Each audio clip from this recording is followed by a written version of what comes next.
Thought I'd pop on here and share something with everybody. How's everybody doing? I hope everybody is prospering in this pandemic. I was asked, Dr. Bell, how do you keep it all together?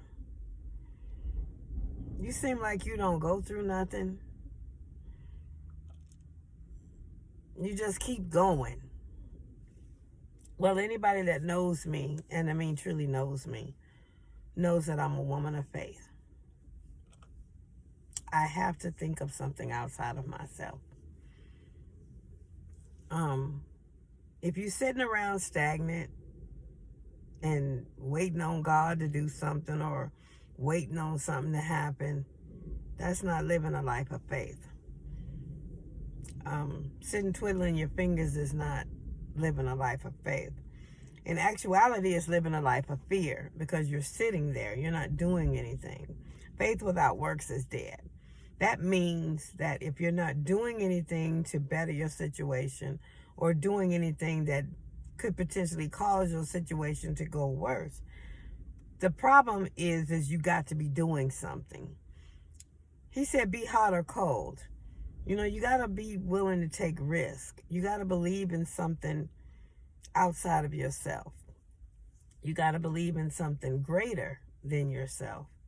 And that's God.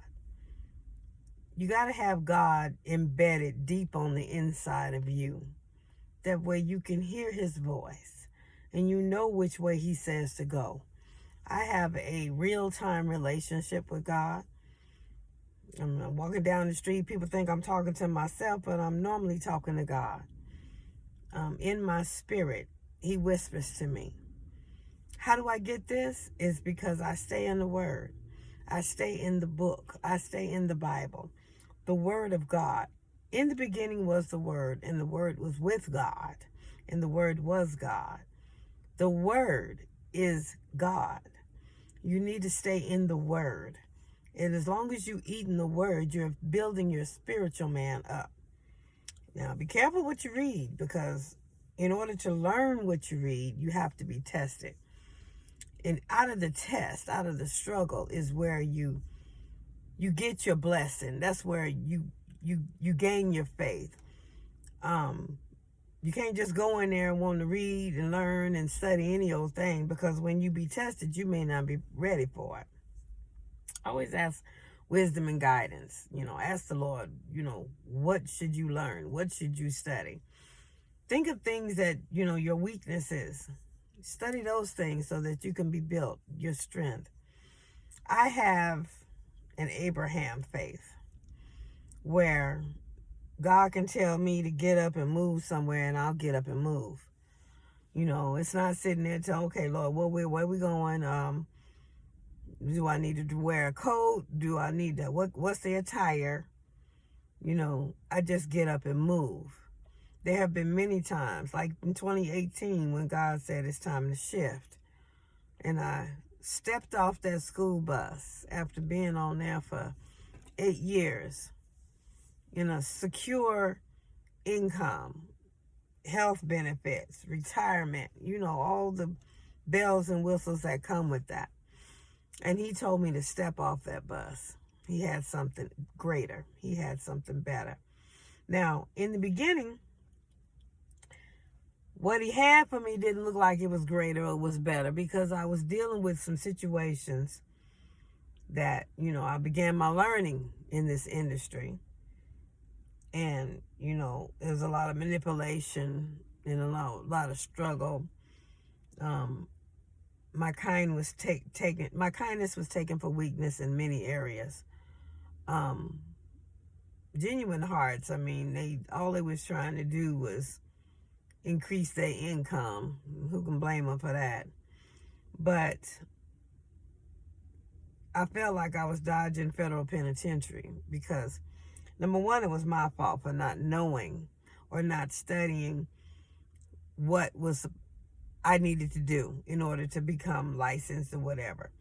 So I enjoyed acting as a therapist. It was like God giving me a taste of what was to come. Because he protected me. I say that he gave me a taste because he protected me. Clients was flowing left and right. You know, they could get me to do it because they knew I knew how to do it, but I didn't have the credentials to do it. But when it all came down and was said and done, I couldn't do it. And I had to, when I found out I wasn't supposed to be doing what I was supposed to be doing, I had to let that go because I needed to keep myself together.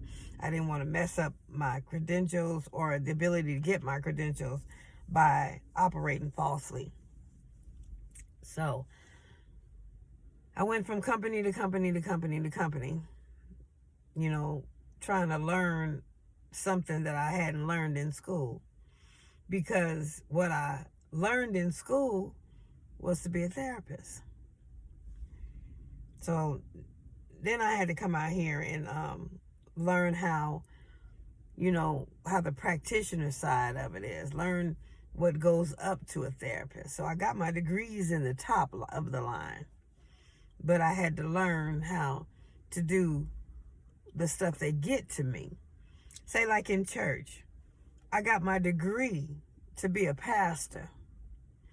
You know, I'm called and ordained to be a pastor, an evangelist, a teacher. The only ordination I haven't had is, that was my boo. The only ordination I haven't had is that of an apostle. I ain't trying to jump out there and get that, but I can see where God is directing me. I can see the leadership that he's placed me under. I can see what he's trying to do. I remember my twin, I call him my twin, prophesied in front of the church, you know, revealing that I had the fivefold just like he did. Which means he's an apostle. Like I said, I ain't trying to jump out there and get my head cut off because I didn't call none of this to me.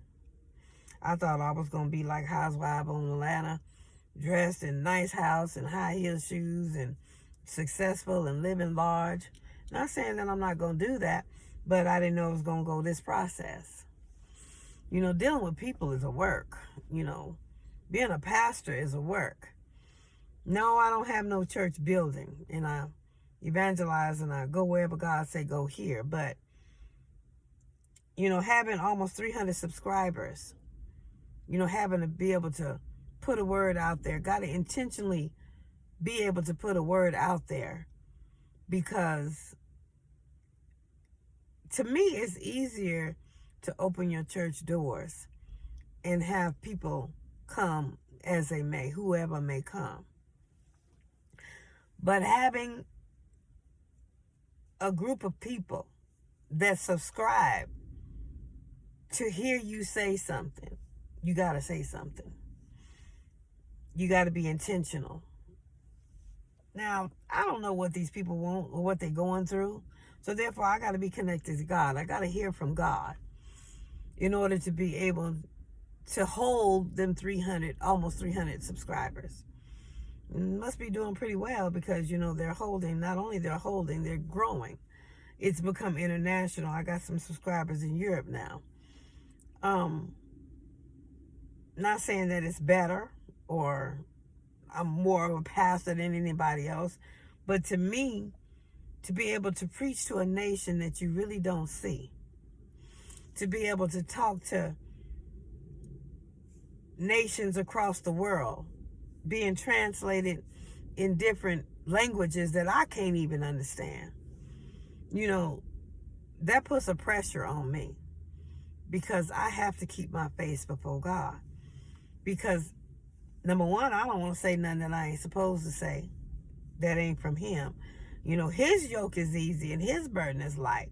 What I say ain't got nothing to do with nothing. And it's easier to talk in front of a crowd, to sit here and talk to this phone as your picture is looking back at you. It's hard for me, let's just say. But when the Lord puts a word on my spirit, on my heart, I know that I can do it. That he makes it easier. So I came over here today because he was telling me to talk about faith and fear. If you're sitting around stagnant somewhere, that means you're afraid to move. That's like lukewarm. You ain't hearing nothing from God because you ain't doing nothing. He said, I'll spew you out my mouth. You either got to be hot or cold. You got to be doing something or letting it go altogether. Because, see, he can work with that. If it's in his will, as you're moving, he's going to take those extra steps. All you need to do is take the first step. And he's already paved the way. He's already gone before you and made your crooked path straight. That's the kind of God we serve. First of all, you got to serve him. So, have him order your steps, And in ordering your steps, you got to be in constant communion. You got to be in constant conversation. You got to be in constant communication with him. Reading the word, chewing on the word, meditating on the word, riding down the street, listening to gospel music. Sometimes, God speaks to me in plethora of ways. He speaks to me in numbers. I can see something on a sign that I didn't see before. Something can be, magnified in the spirit. God can speak to you using anything. He used a donkey to show a man that was riding him that he was acting more of a donkey than the donkey was. Because the donkey, y'all know I wanted to say what it said, because the donkey saw the angel of the Lord, but the man couldn't. Some of us are sitting in a place, sojourning in the land that God has promised for us, but we can't see it because we haven't communicated with him. He hasn't opened our eyes to certain things. Like Abraham, he didn't open his eyes to the land that he had promised to him, that he had been sojourning in and wandering around in the land of promise all them years until he let go of the thing that he told him not to bring in the first place. He had to let go of Lot. When Lot chose his lot and went on by his way on the wayside, that's when God opened Abraham's eyes and he said, now look, as far as your eyes can see, I give you this land. He was sojourning in his own land, just getting tired and weary. Lot was getting tired and weary. Some of the people in your life got to get tired and weary of being around you and leave in order for you to see your blessing. That's faith. Faith is getting up, doing what God said do. Faith is not starting to backtrack. Yes, first of all, you're supposed to be living within your means anyway. And if God ain't elevated you to the means that, of the Joneses, you ain't supposed to be trying to keep up with the Joneses. God elevated me to this means. He brought me from a weekly, living with 3 teenagers, actually, a grown man and 2 teenagers at that time, in a 1-bedroom weekly. 2 of us were sleeping on the floor. The other 2 were sleeping in the bed. Cockroaches and everything running all over the place, and I'm OCD. So, God took me through something to show me something. Through that experience, I appreciate a lot more of everything I have, everything that he's given me. So that was out of jumping off that bus and going into an industry, not having studied the industry, but just jumping out there. Not saying that I did anything wrong. God wanted to show me that, he could keep me. He was teaching me Jehovah Jireh. He was teaching me that he was my provider. Yeah, I was kind of upset and not feeling, like God could do it when I went from living in a house, a substandard house that was glorified because, it had been fixed up over there in Regal Estates, to living in an apartment that was pretty much a condo style. But when it flooded, because of the apartment upstairs flooded all down into my apartment, or my, oversized apartment called a condo, I had to move back home. Moving back home, and I'm almost 50. That ain't what I wanted to do. But I did. And, siblings don't normally get along. Especially ones that have children, and they don't raise them the way you raise your children. So that didn't last long. The only place I could go, the only place I could afford to go at that time, because of the income that I wasn't getting anymore. I had been laid off from the job that I stepped off that bus into. 6 weeks later, I lost everything but my purse. But, so the only thing I could afford was a weekly. I chose that because, the other thing after that was having all my children sleeping in a car. Not that I'm too high and mighty for that, but I didn't want that for my children. Me and my ex-husband did that when my daughter was born. She's 16 now. That was an eye-opener for me then. I wasn't going to have no man if I'm going to be out here in the street. If I'm going to be out here in the street, what's the point in having a man? We supposed to lift one another up. We supposed to build one another. Not, if I got a man that ain't going to do nothing but help me go down, I can do that by myself. That's again another jumping from one situation to another without, understanding the whole situation. But, I'm thankful for that relationship, that 20-year marriage, because it taught me how to be a wife. It taught me how to love and appreciate a man that loved and appreciated me.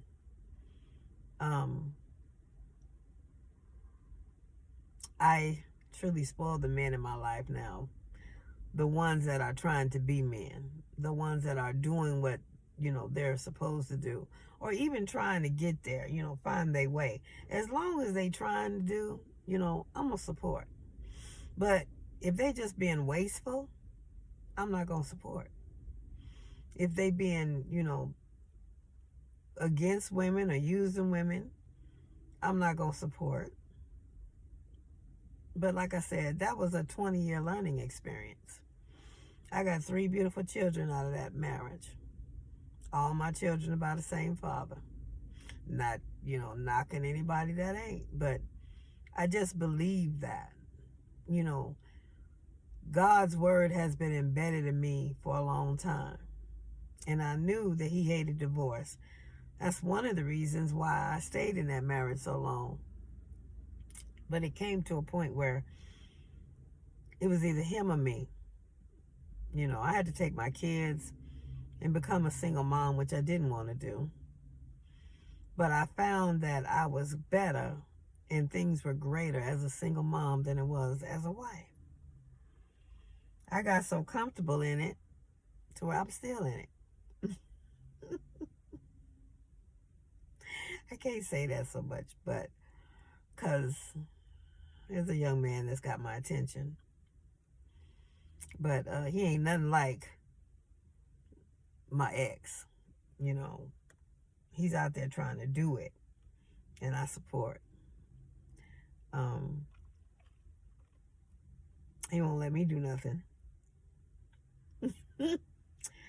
And I'm trying to feel some type of way about that, but, I'm grateful. Because he's trying to be what he's called to be. I want to sliding in help. But when you do that, sometimes you can enable, or, just like if I help a butterfly come out of his cocoon, I could kill that butterfly because their wings would never be strengthened to fly. So I want to reach in and help. But sometimes you just got to sit back and pray. Like raising my boys. I didn't raise my boys to be on me and be pulling on me all the time. Marcus lives with me, but Marcus is the head of this house. Marcus is the prime name on this house. I'm teaching him how to, own a house, run a house, provide for a house, all that kind of stuff. Matthew wanted to learn on his own. He didn't want to be with his mama. And I agree with that because Matthew like music. Matthew too noisy sometimes. And Marcus is loud too. But Marcus likes to go be with his friends and be loud. Matthew noisy. He want to play all that stuff and play games on the TV. You can't watch no TV because he always got some PlayStation or something hooked up. So anytime I look at my child, I know what he doing. He called me the other day. I said, "You look like you've been playing PlayStation." He said, "Yep." But I love my child. But, at some point, they grow up and you can't live with them anymore. You just visit. But I love my boy. I'm going to get to see him this weekend. I'm going to take my grandbaby over to visit the ladies that we do Bible study with. And they going to see my grandbaby. She 4 months, getting big, chunky. Everybody say she look like her grandmama. I don't know. Maybe I'll put a picture up and see what y'all think. But, having family and not having issues, that's a blessing too. Living a life of faith encompasses all of that. You can't sit around stagnant in fear. You sitting around, you ain't moving nowhere. You ain't going nowhere. It ain't doing nothing. God's sitting around waiting on you. He already know. The faith is getting up, believing and trusting in him. Do what he said do. No, you can't see the top of the staircase, but you can see the first step. You got to be willing to take the first step. And usually God will do the rest because he say he's the one to fight our battles. Coming from a weekly to a 3-bedroom home, don't you think that was fear in that? I mean, because I couldn't keep it together with a substandard 3-bedroom house in Regal Estates to a 3-bedroom house in an upscale neighborhood where the rent is more than one of my checks a month. When I'm working, I spend more time not working, and my son making minimum wage, not making full hours. But we going on 1.5 years in this house. God provides. That's faith. Faith is believing that God's going to provide. Faith is knowing God will provide. People, they start backtracking. They start downsizing. I agree with that if you're living above your means. And God will let you know if you're living above your means. But if you're not living above your means and everything is flowing, just because a bump in the road comes or a little bit of adversity comes, don't mean you're supposed to settle. I go on and buy, and do what I need to do for this house, even when I see the bank account depleting. Because I know and I believe that God is going to provide. Now, I don't write no high checks. He didn't say be stupid and do no criminal acts. But as long as I got the money, I don't worry about where the money coming from. I care for this day because God going to take care of it tomorrow. So I just keep on going. Now, there's a contract that I'm in,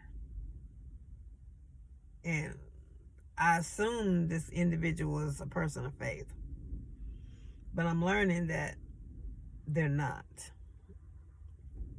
Not as I am, let's just say that.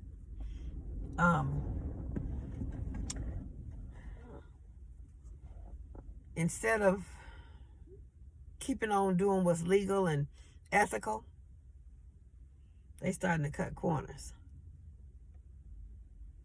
and not pay appropriately. That's not faith. And that's the reason why we're having the domino effect tumbling. Because if you say out your mouth you believe in God, that God can provide and God gonna do this, but in your actions you doing like God can't do, God is not gonna step in that. He ain't gonna do it. He ain't gonna have no part of that. Because you contradicting yourself. It's your mouth you say you believe, but with your actions, that's your heart. With your actions, you showing something different. Actions speak louder than words. So with your mouth, you calling God to be true. But with your heart, you calling God to be a lie. That he can't do it. That he's not gonna do it. Now, and because of that unbelief, he's not gonna do it. The ship is gonna tank.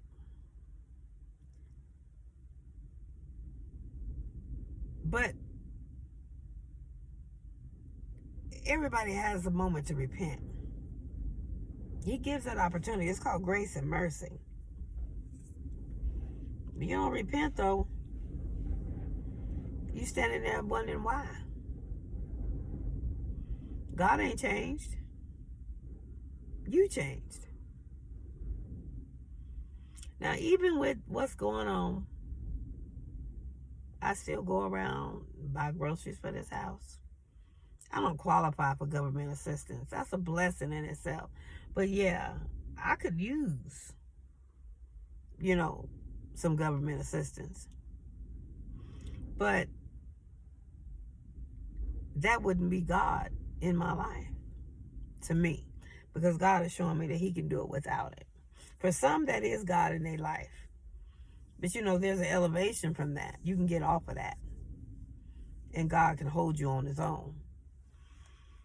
But I can't say that I really, really need that because food stamps or anything, because God has turned my garage into a pantry. And anything that I need is sitting right out there. So much so that I'm trying to get rid of some of this stuff so that I can put my car back in my garage. That's what the garage was supposed to be for. So I'm not complaining, but I need to do some decluttering, get rid of some of this stuff. My freezer is overflowing again. I can't find nothing in there, and I can't stand that. I can't stand that. So I got to start I'm going to get some garbage bags and start tossing that too. And start giving to families, giving. Anybody, I heard somebody the other day say, Dr. Bell, I'm coming to your house. Because I was getting some food out the car. I said, oh, really? You need food? Come on, hurry up. So I'm going to load that person up. But I'm blessed and I'm highly favored. And I'm loving the Lord. Even if he never puts my car back in the garage. But I'm just saying, that's what I got it for. That's what I don't want my car sitting out here. But because it get nasty and I gotta wash it and I don't like doing all that. But I don't think I'm gonna have to do all that here soon. I'll keep y'all posted. But just talk about faith. Having faith in God, you gotta keep things flowing and just believe. Like I say, no matter, I don't look at what my numbers is as my bank account. Because there's been so many times I've looked and, What's Uber or something over there at the next house? There's been so many times I've looked and it's been depleting and depleting and depleting, and I'll be like, okay, Lord, you know, it's getting low. And then there have been times that I've looked in there and I've had 2, sometimes 3 zeros dropped in there. So I don't worry about, what tomorrow gonna bring. Faith is just keep moving. If God called you on the schedule, called you to do something, just do it. No matter what your circumstances look like, don't matter what the resources look like, just do it. I continue, my daughter need clothes. So I go out and buy clothes. Knowing that this company is going down, I'm not buying so much so to where the company going down, we gonna have. No, I'm buying, as needed, My son, love him dearly, but I understand where you're coming from. Sometimes you get tired of sitting there listening to people complaining on the phone all the time. It's depressing, and you hear all that spirit going in your ear all the time. All they want to do is get over and get a promo on their account, not have to pay something or whatever. And then dealing with the pandemic, everybody trying to keep their stuff on without having the money to keep it on anyway. So he quit the AT&T job where he was working at home, and he took a big pay cut because the job that he does have is outside the home. He's depending on transportation to get there again because he's trying to go for his driver's permit on the 24th, I think they go. All of them go. Finally got an appointment in with DMV to go take their driver's permit so they can start learning to drive. Matthew already know how to drive because he be driving illegally. He got that ticket without no license. But he just need to go on and drive the permit and then take the test, and then he should have his license. But Marcus and Brianna, they haven't, done anything yet. So they're going to take the year to probably drive this car with me in it and chauffeur mama around while they learn to drive, and then he'll be able to get his own vehicle and drive his own self to work.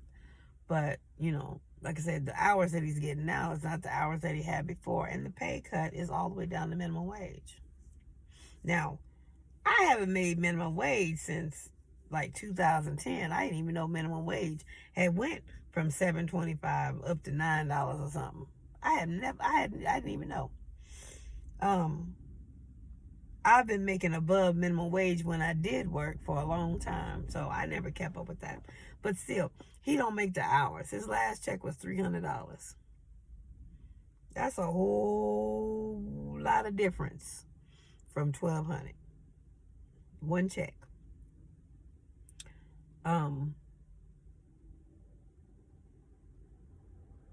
But God keeps us. He keeps us. We don't lack for nothing. That's faith. I just do what I got to do, what I know I got to do. And God provides. Sometimes he provides before. Sometimes he, let me scream a little bit. But I don't scream too much because I know God, how he has been in my life. Since I've been walking with him, I don't have no worries. I just know that he gonna do because he's faithful. He's done. He's just. So when you get a relationship, a real-time relationship with God, where you're talking and communing with him back and forth, praying without ceasing, that's what that is. Then you'll be able to build your faith and you won't sit in fear.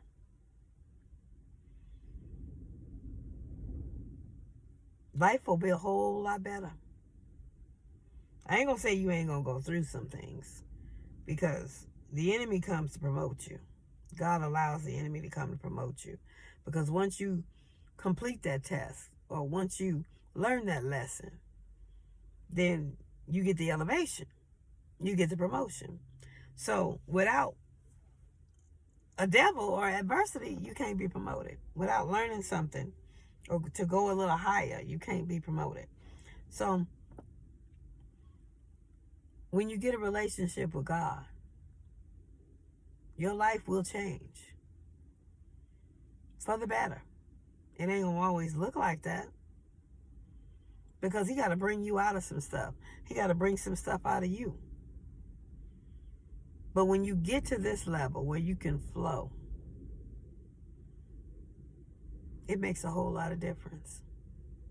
Now, I'm not saying I've arrived, because I'm pretty sure there's another level higher than this. Like I say, that apostleship, I ain't trying to get there.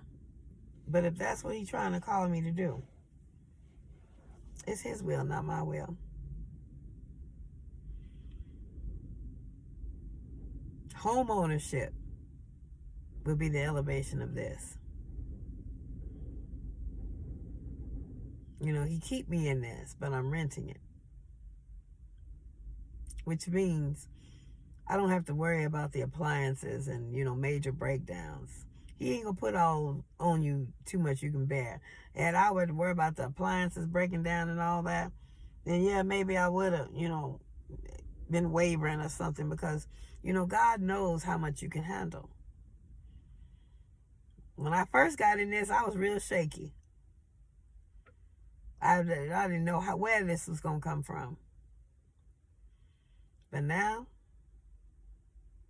I sleep peacefully, because I know he has kept this. And I do know home ownership is coming, because I've seen some things and he's been showing me some things. And I do believe this year going to be the last year that me and my son sign together, because he's turning into a little man, and there's certain things that mama don't do. Not saying that he going the wrong way or anything. It's just he got to get his message. He got to pass his test to get his testimony, just like I did. So it'll be me and Brianna.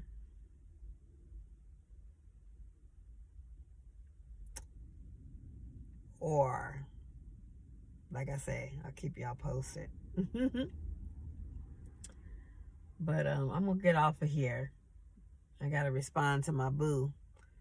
I got to get in here and do some paperwork. I don't even know. No, I didn't change my time on my clock, on my watch. So I got to get ready to go into this place. That's one thing I don't like to do, is go into somewhere that's depressing, because everybody around you is depressing. But I go in there to set the atmosphere. And if I don't set the atmosphere, I leave. The only thing about this is I don't drive my car, because they pick me up, because I have to be with the kids. But that don't mean I won't jump on the cat bus. I'm not so bougie that I won't get on the bus. If it's not going to work, I'm not going to be there. What's the point? Hanging around some negative people, that is not what I want to do.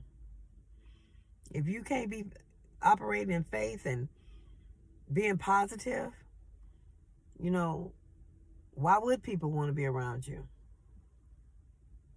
Don't about it. Misery loves company, but I don't love misery. So like I said, I'm going to get off of here. Just talk about faith. If you're sitting around doing nothing, you're living in fear. Fear is unbelief. Unbelief is sin. And y'all already know the wages of sin is death. So, operate in faith. Faith the size of a mustard seed. Start small. And as God provide, or as God makes a way, increase your faith. Matter of fact, when you see that he done made a way, that increases your faith. You stick your neck out there a little bit further. That's the thing. We don't want to go through nothing. We don't want to stick our neck out there because we think that it's going to get chopped off. As long as you're doing the will of God and God called you to do it and it's in God's plan, you ain't got to worry about it getting chopped off. This ain't the stock market. This is God blessing you, elevating you, getting you to move. He can't give you something and you don't move. You want a job, but you won't get off the couch. You want a husband, but you staying in the same room. You doing the same routine. You ain't opening your eyes. First of all, you ain't trying to cook every day. You ain't trying to make sure the man got something to eat. He mess around and why would he give you a man and he get in there and he be hungry? He gonna leave. God ain't gonna put his stamp on that. I ain't gonna get to I can go on a rampage with that because I'm so tired of some women. They say, you be getting all the attention. You get this, that, and the other. And I don't even be trying. Because first of all, he said a man who finds a wife. I wasn't even trying to be found. Like I said the other day, all I did was try to get down off a step. And this one snatched me. Sat me down. And I went on by my way. So I didn't want to look for nothing and end up in the same situation I was in before. So I had stopped looking. I got tired of looking. There was a time after that was placed in a friendship with someone. It was going all peaches and cream. But I didn't understand the fears of that individual. And I didn't understand the level of faith of that individual. So, when you cover a man, or when a man covers a woman, you tend to fall in love with that individual when it's genuine. So, love covers a multitude of sin.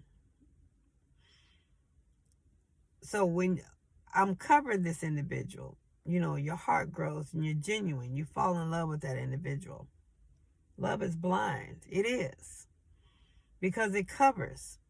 That's why you got to learn everything and go through the seasons before you get into the bed. Because when you get into the bed and start having sex, that creates a whole nother atmosphere. That creates a whole nother discombobulation, I want to say. Because if you start having sex with an individual and all the emotions and all the hormones and everything start kicking in, you more than blind. You'll start settling for stuff that you had never even planned on settling for. That's how women are being beat in relationships, but they can't leave because they are so bound by this spirit. Sex is worship. It's worship. It's spirit to spirit. Just like when you worship God, you ought to be spirit to spirit. Just sitting there lip service. That's why you don't ever receive nothing from God. You got to go in. It does take all of that to meet him. Not saying that he won't come meet you halfway, but when he meets you, you got to go in.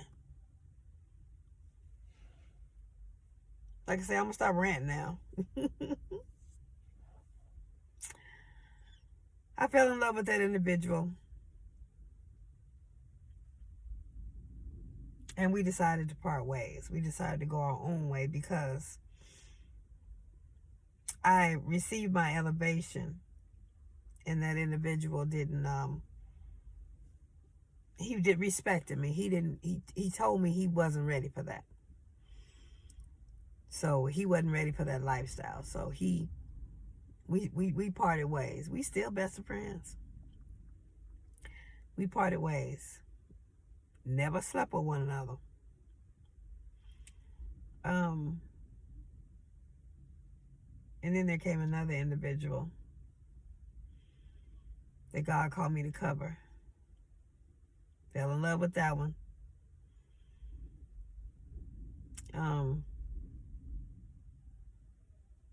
It just never was no chemistry, I guess.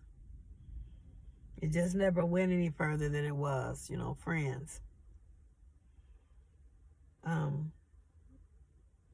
In fact, I got clarity at a dinner table. And when I got clarity, I got my release. I felt free. And then was another individual. I'm called to cover.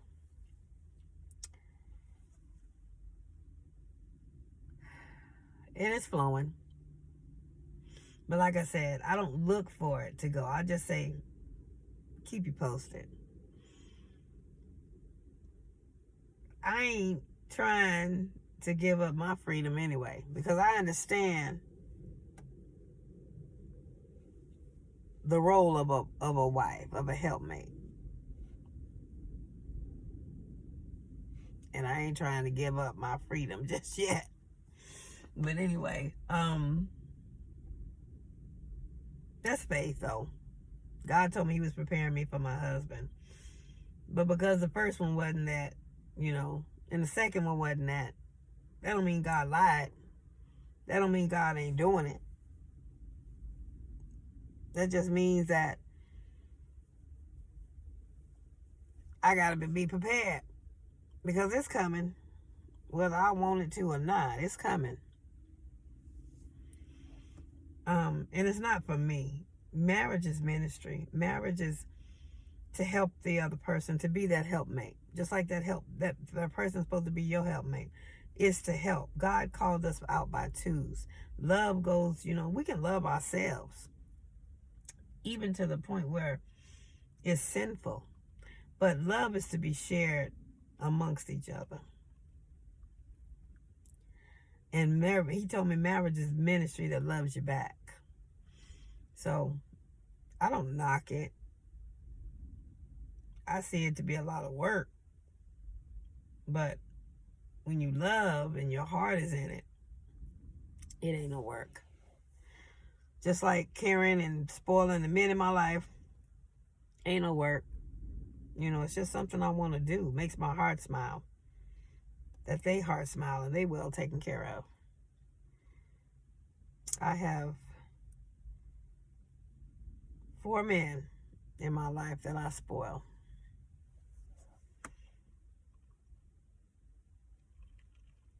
And I just love to do it. I don't have no responsibilities or none of them either. But I have to give you a report after that part comes. But it makes my heart smile to lift men up because of what I've been through and what I've seen. You got to realize I began to start looking at this when the welfare division and the government was pulling the men out of the homes in order to be able to give assistance to feed the families, because they wouldn't give assistance if the men were in the home back in those days. So it was causing men to leave the home. Men weren't going AWOL because they wanted to all by themselves all the time. They were going AWOL because that was the best thing for the family to get food and assistance, government assistance, food stamps and stuff like that. That was back in that day. Now they've kind of revamped that and they started to put the men back in the home. They got a bit of work search and all that, which they should have been doing in the beginning.